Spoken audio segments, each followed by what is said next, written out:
Now we have that ABC News exclusive, Demi Moore, one-on-one with our Diane Sawyer. She is making headlines with her stunning new book. Now we're seeing the Hollywood star like we've never seen before, revealing childhood secrets and the pain from her past and how it helped shape who she is today. So good, as always, to have you here with us, Diane. So great to be revealing conversation. It's true, you know, I've always been fascinated. Something about her combination of vulnerability and grit. She was a real trailblazer in a lot of ways. Highest paid actress, all those hit movies. But as we learn from her new book, which is deeply personal, and also this conversation, she's really telling a lot of us that the things that almost break you can give you courage. Welcome. Thank you. This is my tree house. It's very serene, minus my 7 dogs. A riot of mostly rescue dogs. Come on, everybody. Let's go. All right. In the beautiful house up in the hills. Down below, Hollywood, the place conquered by Demi Moore when she was in her 20s. The young woman with the mysteries in her face, a husky voice, and hit after hit. Are we rolling everywhere? Sam, are you rolling? But we're here because she's ready to tell us about the life we didn't know, the one that seemed to be unraveling 7 years ago. The husband she loved had left. Her children weren't speaking to her. Her former husband and friend had pulled away too. Isolation, anguish. She weighed 102 pounds. An ambulance arrives at a party where she is collapsed. Demi Moore is now 56, looking back at that devastating crossroads. I guess the fundamental question that came forward for me was, how did I get here? I mean, from where I started to what I've experienced, where I've been, like, how did I get here? I lost me. And What do you mean? I think the thing, if I were to look back, I would say I blinded myself and I lost myself. So she set out to reclaim her life and in a new memoir reaches out to anyone else struggling. She dedicates the book to the 3 daughters she loves and, surprisingly, to someone else, her own troubled teenage mother who didn't know how to protect the little girl in the cat-eye glasses. You growing up, it is Colorful? Her mother and father both battle alcoholism, move the family constantly ahead of debt, infidelities, thunderous fights. She's 12 when her mother first attempts suicide. She writes, "I remember using my fingers, the small fingers of a child, to dig the pills my mother had tried to swallow out of her mouth." And it wasn't the last time. No, there was many, many times. You said your childhood. Was done. Yeah, life-changing moment. And then this stunning revelation that the man you loved as your father was not your biological father. And others in your family knew this? I made up about that I wasn't wanted or that I don't deserve to be here. When her father leaves, she's responsible for her unstable mother. As an anxious teen, she is taken by her mother to bars so that men will notice them. She's 15 when she comes home one night and an older man they know is in the apartment with the key. She writes, it was rape and a devastating betrayal, revealed by the man's cruel question, how does it feel to be whored by your mother for $500? Do you believe she sold you? I think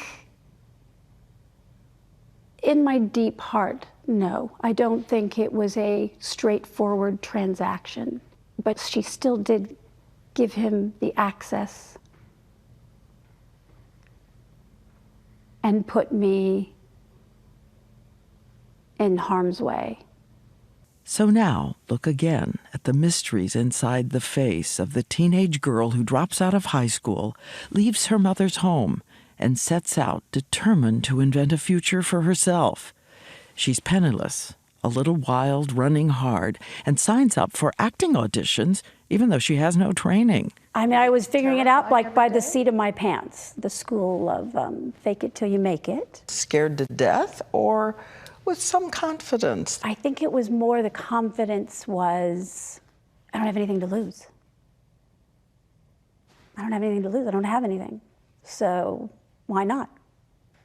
And then her lucky break. Look at this. She is 19 years old, walking through the door of General Hospital. Why don't we have a seat and relax? I promise this will be very painless. She knows she's in over her head and writes she's taming her fear with alcohol and then cocaine. There would be blackouts, moments of humiliation, like her parents. I don't have an off switch. I don't have the thing that says, this is enough. Then in 1984, she's asked to join the coolest young team of actors in Hollywood. It's a movie called St. Elmo's Fire, and the producer and director have given her a part to play she knows well. It's really late. Let me drive you home. Waste all this good coke? I mean, I think the irony certainly was not lost on me. They came to you and said, go to rehab. It's a profound gift that they gave me. She commits to sobriety, and the pledge will last until she's in her 40s and falling wildly in love. You will be sober for how long? Almost 20 years.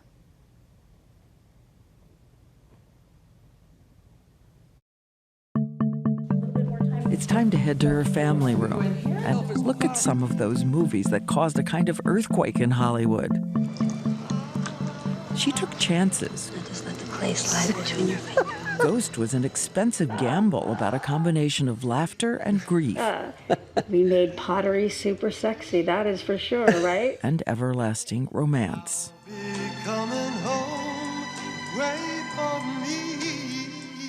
In A Few Good Men, she defies studio bosses. With the studio executive saying if there wasn't going to be a